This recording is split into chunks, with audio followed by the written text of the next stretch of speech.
6 months after Pearl Harbor, America prepared for the Pacific War's most decisive battle. Admiral Yamamoto plotted a trap to destroy America's remaining aircraft carriers forever. But American codebreakers had already uncovered his secret target, Midway Atoll. Admiral Nimitz gambled everything, sending his last available carriers north. Task Force 16 departed Pearl Harbor, carrying Enterprise and Hornet northward. Admiral Fletcher commanded Yorktown, hastily repaired after the Coral Sea battle. Meanwhile, 4 Japanese fleet carriers approached Midway under Admiral Nagumo's command. At dawn on June 4th, Japanese bombers launched their first strike against Midway. Bombs rained down on Midway's airfield, but the Americans had already evacuated. Realizing Midway needed a second strike, Nagumo ordered his reserve planes rearmed. Suddenly, a scout plane reported American ships. Carriers Nagumo never expected to face. Nagumo halted the rearming, ordering torpedoes restored as American carriers loomed nearby. Unknown to Nagumo, American torpedo squadrons were already racing toward his fleet. Torpedo Squadron 8 attacked alone, flying directly into overwhelming Japanese defenses. Nearly every American torpedo plane was shot down, their sacrifice pulling Japanese fighters low. With Zeros pulled low, American dive bombers arrived undetected high above the fleet. Commander McCluskey spotted the carriers below and ordered his squadrons to attack.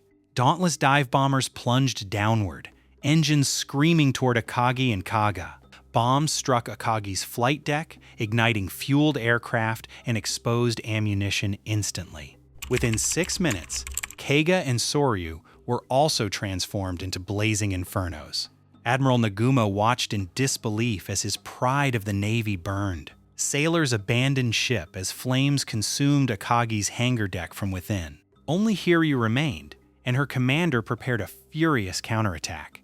Hiryū's dive bombers found Yorktown, striking her with devastating precision.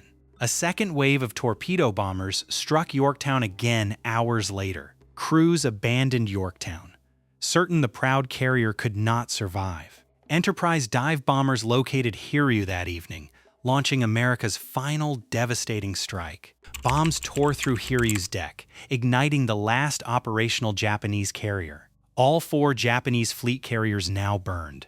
Japan's naval air power shattered.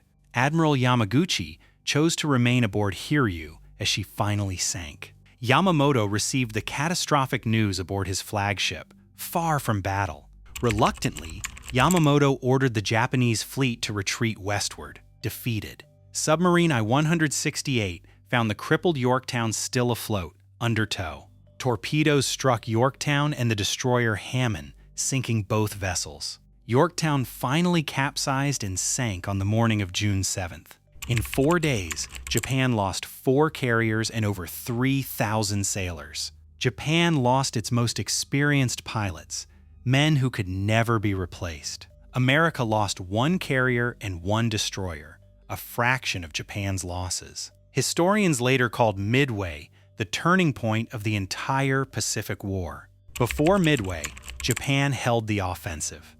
Afterward, America never relinquished it. Codebreakers like Rochefort had won the battle before a single shot fired. Spruance's cautious leadership preserved his carriers for the battles still ahead.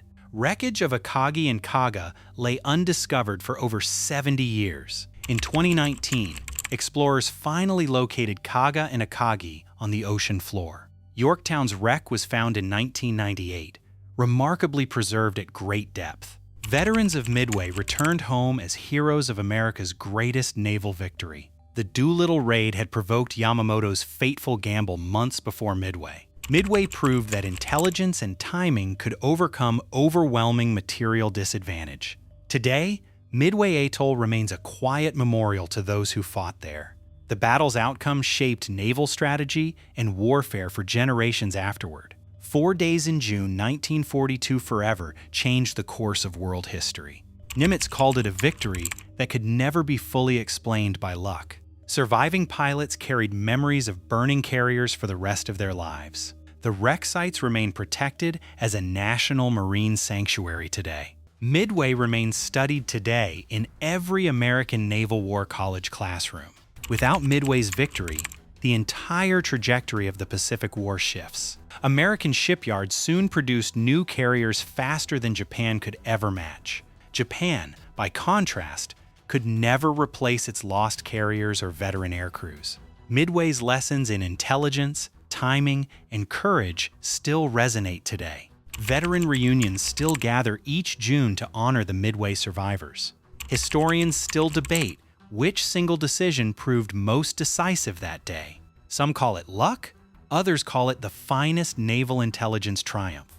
Whatever the cause, 4 Japanese carriers never returned home from battle. The Pacific War continued 2 more brutal years, but momentum had shifted. American carriers would dominate the Pacific skies for the rest of the war. Midway stands today among history's greatest underdog military victories ever achieved. Their sacrifice secured freedom across the Pacific for generations that followed. This was the Battle of Midway, 4 days that changed everything forever.